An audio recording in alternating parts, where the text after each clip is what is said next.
السلام علیکم ورحمۃ اللہ وبرکاتہ۔ میں ہوں محمد عمر خان اور آپ دیکھ رہے ہیں فکری سیریز۔ پچھلی صدی میں جس چیز نے پوری دنیا کے اندر خاص طور پر امریکہ اور یورپ میں سب سے زیادہ مسلمانوں کو متاثر کیا وہ ہے اسلاموفوبیا۔ اسلاموفوبیا اصل میں اسلام اور مسلمانوں کے بارے میں غیر منطقی خوف، irrational fear، نفرت اور تعصب کا نام ہے۔ یعنی اسلام کو ٹیررزم، ایکسٹریمزم، فنڈامنٹلزم اور خطرے سے جوڑ دینا۔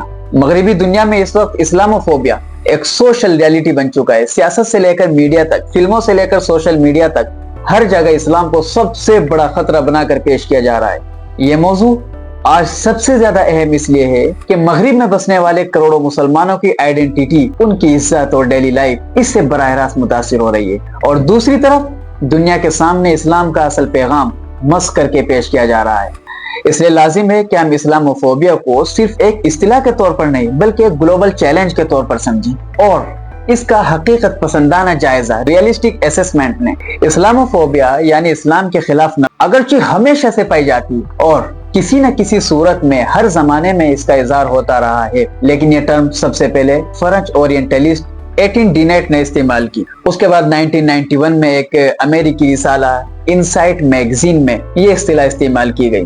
اس اصطلاح کو شہرت اس وقت ملی جب 1997 میں برطانیہ کے ایک مشہور ادارہ رینیمیٹ ٹرسٹ نے اسلاموفوبیا کے موضوع پر اسلاموفوبیا چیلنج فور اس کے عنوان سے ایک رپورٹ شائع کی۔ اسلاموفوبیا کی جڑیں صدیوں پرانی ہیں۔ وہ اوکاز کے بازار میں ابو لہب کا اسلام کے خلاف چیخنا ہو، یا طفیل ابن عمرو دوسی کو اسلام کے خلاف ورغلہ جانا، اور حج کے زمانے میں قریش کا آپ کو جادوگر کہہ کر لوگوں کو اسلام سے ڈرانا۔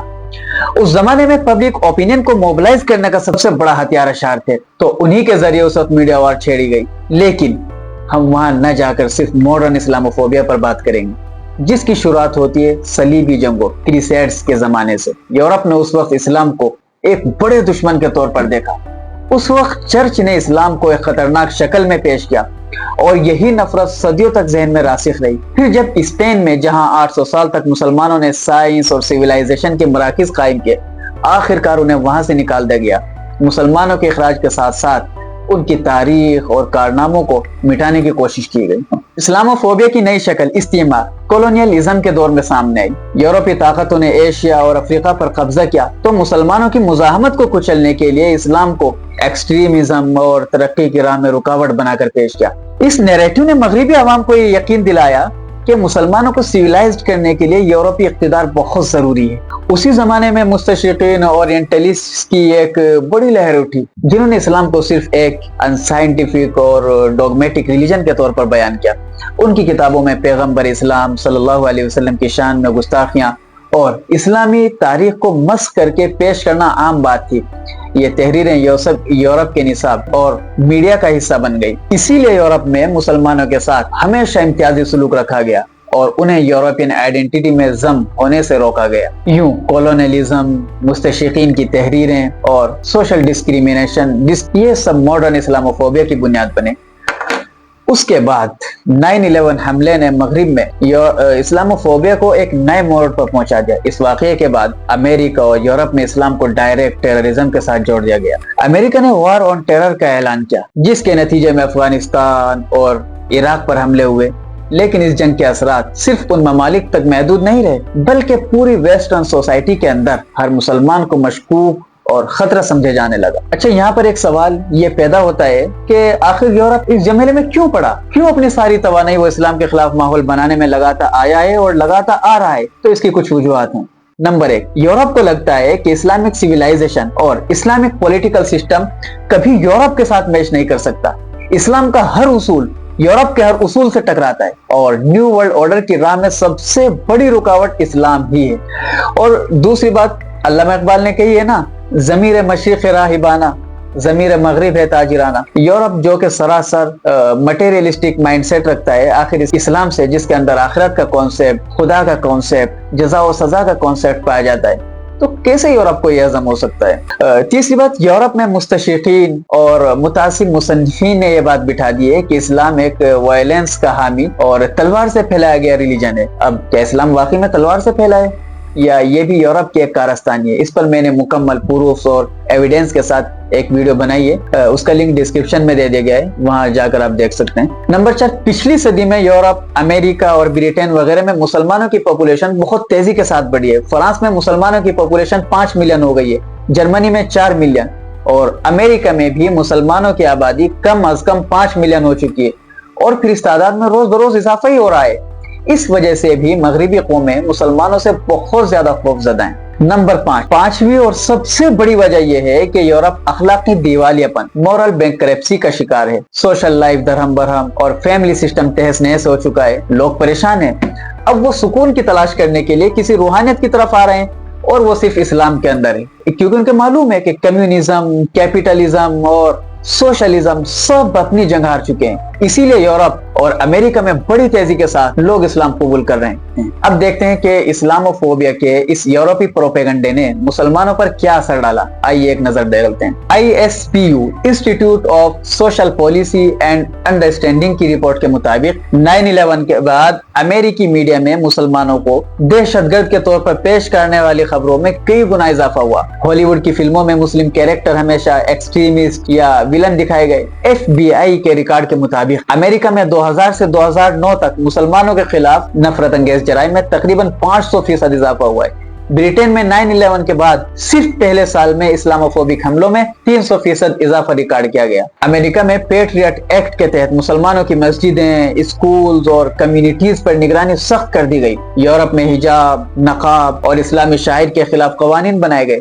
جس سے مسلمانوں کو اپنی آئیڈینٹی کے ساتھ جینے میں مشکل پیش آئی۔ فرانس میں حجاب پر مکمل پابندی لگا دی گئی۔ 2010 میں نقاب پر بھی پابندی لگا دی گئی۔ سوئٹزرلینڈ میں مسجدوں کے میناروں پر پابندی عائد کی گئی۔ یوں کئی یورپین کنٹریز میں اسلامی شریعت کے خلاف باقاعدہ اینٹی شریعت مہم چلائی گئی، اور آئے دن مختلف ممالک میں مسجدوں اور عبادت گاہوں پر حملے ہوتے رہتے ہیں۔ یورپی سیکورٹی ایجنسی یورپول کے مطابق 2018 کے بعد ہر سال درجنوں اسلاموفوبک حملے رپورٹ ہوتے ہیں۔ یوں 9/11 کے بعد اسلاموفوبیا صرف فکری تعصب تک نہیں رہا، بلکہ ایک اسٹیٹ پالیسی اور عالمی بیانیہ بن گیا، جس نے کروڑوں مسلمانوں کی زندگی کو براہ راست متاثر کیا۔ اور دوسرا جو سب سے بڑا اثر سائیکولوجیکلی مسلمانوں پر پڑا، وہ یہ کہ مسلمان جہاد، پردہ اور دوسرے اسلامی شاعر کی اپولوجیٹک انٹرپریٹیشن کرنے لگے، اور مغربی مسلمانوں کے اندر یہ احساس بڑھنے لگا کہ ان کی شناخت مشکوک ہے۔ امریکن سائیکولوجیکل ایسوسی ایشن کی ایک تحقیق کے مطابق مغربی مسلم نوجوانوں میں ڈپریشن کی شرح دیگر گروہوں کے مقابلے میں دوگنی ہو گئی ہے۔ مغربی میڈیا اور سوسائٹی کے تعصب کی وجہ سے نوجوان مسلم اپنی مذہبی شناخت چھپانے لگے۔ سوشل اور تعلیمی اداروں میں مسلمانوں کو آؤٹ سائڈرز کے طور پر دیکھا جاتا ہے۔ پیو ریسرچ سینٹر کی رپورٹ 2017 کے مطابق یورپ میں 40% لوگوں کا ماننا ہے کہ مسلمان یورپی معاشرے میں کبھی فٹ نہیں ہو سکتے۔ یہ سوچ مسلمانوں کو سوسائٹی سے مزید الگ کر دیتی ہے۔ یورپ اور امریکہ میں کئی سیاسی پارٹیاں اسلام دشمنی کو اپنی انتخابی مہم، الیکشن کمپین کا حصہ بناتی ہیں۔ فرانس کی نیشنل فرنٹ اور جرمنی کی AFD کھلے عام مسلمانوں کو ویسٹرن سیولائزیشن کے لیے خطرہ قرار دیتی ہیں۔ امریکہ میں بھی ٹرمپ کی انتخابی مہم کا نعرہ تھا مسلم بین۔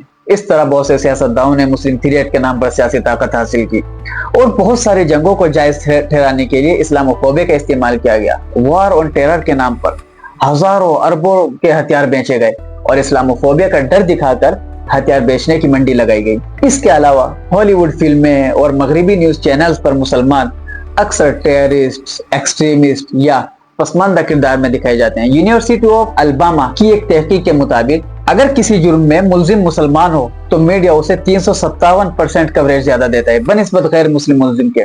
سوشل میڈیا، ٹویٹر اور فیس بک پر اسلام کے خلاف نفرت انگیز پوسٹ روزانہ لاکھوں کی تعداد میں پھیلتی ہیں۔ صرف 2019 میں برطانیہ میں رپورٹ ہونے والی 60% ہیٹ اسپیچ پوسٹ اسلام مخالف تھی۔ جب مسلمان اپنی کہانی خود دنیا کو نہیں سنا پاتے تو دوسروں کا بتایا ہوا بیانیہ حقیقت بن جاتا ہے۔ اب سوال یہ ہے کہ اسلاموفوبیا کا مقابلہ کیسے کیا جائے؟ تو آئیے ایک نظر ڈالتے ہیں۔ سب سے پہلے ہمیں چاہیے کہ اسلاموفوبیا کا مقابلہ جذبات سے نہیں بلکہ علم، حکمت اور تدبیر کے ساتھ کریں۔